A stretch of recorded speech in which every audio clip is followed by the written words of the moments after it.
Is the reason why they put the Invention Secrecy Act a noble cause?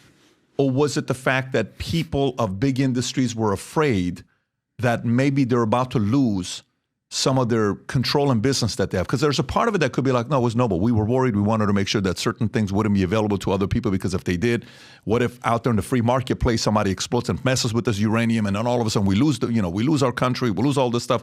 How much do you think was noble? How much of you think it was, hey, you passed this bill, we'll make you the vice president, we can do this? What do you think happened there?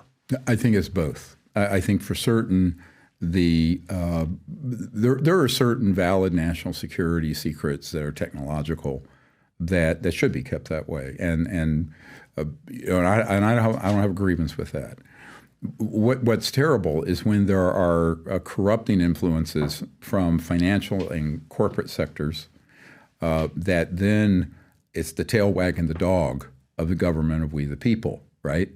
And so my great whatever grandfather was the first prisoner of war in the American Revolution, and my family, my dad was hand-to-hand combat in World War II in the Pacific. We look at this. I mean, the people I work with who are special forces and military, and they look at this and they go, well, if you have a corrupting influence and you have that kind of state power, then you can get into trouble if there isn't proper oversight.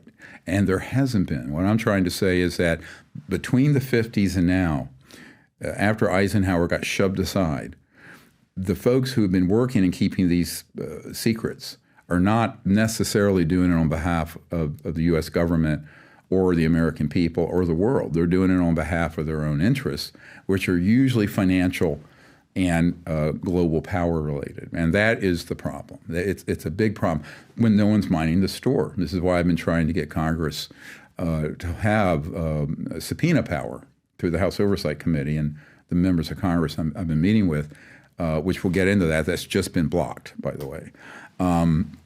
Because without that, you really have a Frankenstein we created in secrecy that Eisenhower warned us about that's really gone crazy.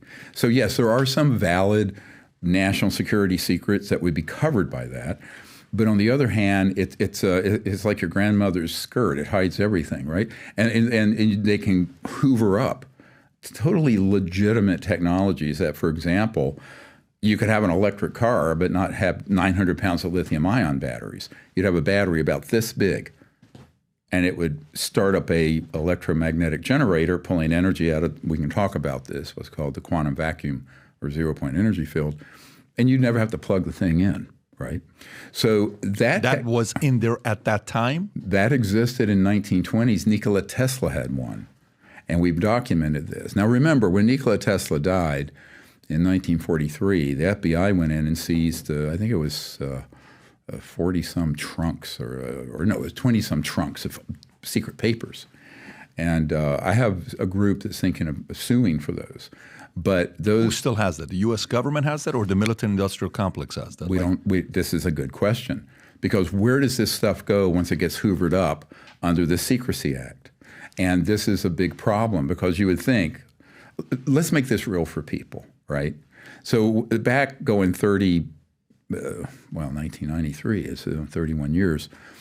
I was asked as a young doctor to come up and brief the director of the CIA for Bill Clinton, and R. James Woolsey.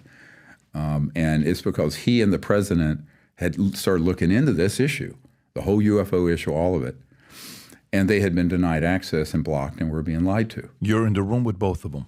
I'm in the room with the CIA director. Okay. And my POC, my point of contact to him, who is the head of a military think tank. So I thought, honestly, I mean, you put me under the sodium pentothal. I thought it was a ruse to pick my brain because I had these aerospace connections in my family. I had all this information, and it was just counterintelligence trying to figure out what I knew. No, it turned out the CIA director was completely blocked. The president had been blocked. And then I found out recently Clinton was threatened. And I have a document that also establishes that from someone who was with him, where he admitted that he was personally threatened if he looked into this much further. And so I think this, was my coming of age. To be honest with you, I was always interested in UFO and ET issue. I'd had sightings when I was younger. Had a family member who designed a thing that landed on the moon with Neil Armstrong. And yes, we did go. They just didn't tell us everything that happened. But the CIA director was shaken. And he couldn't get access, even with the clearance that a director of CIA would have. So there's a parallel illegal black government system that I think is mostly corporate.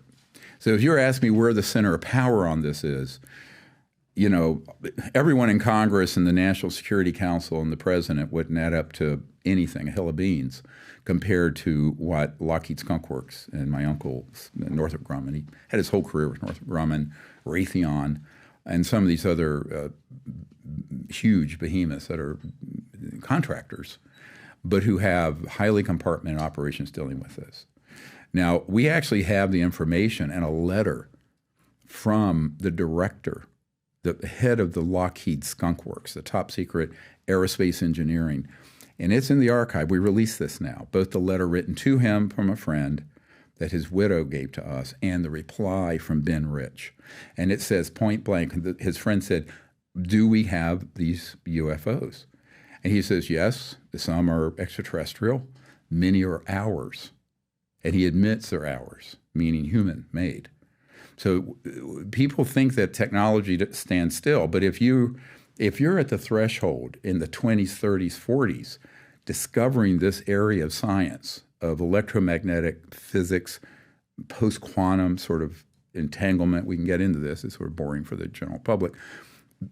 And then, you know, you have special access projects that are top secret, but then decide it's so sensitive, we're not going to let the president control this anymore, or the Congress, except for a few devils that they put in there that do control it.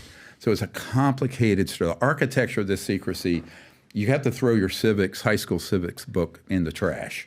So let me go back to this. Still, I'm stuck on this Invention Secrecy Act from purely a capitalistic standpoint, not even the alien side and all the other stuff that's in there, right? So let's go back to it. So enough energy to, 0 point energy, which we'll get into. Okay, great. And that's Nikola Tesla and what happened to him. And they came and they took the files, God knows how many boxes, and they went to Trump's uncle, Fred Trump's brother, John. They go to him. Hey, is this anything that's a threat if it's leaked to the public? No, nothing to worry about. Great. They still end up keeping it anyways, right? So if you like this clip and you want to watch another one, click right here. And if you want to watch the entire podcast, click right here.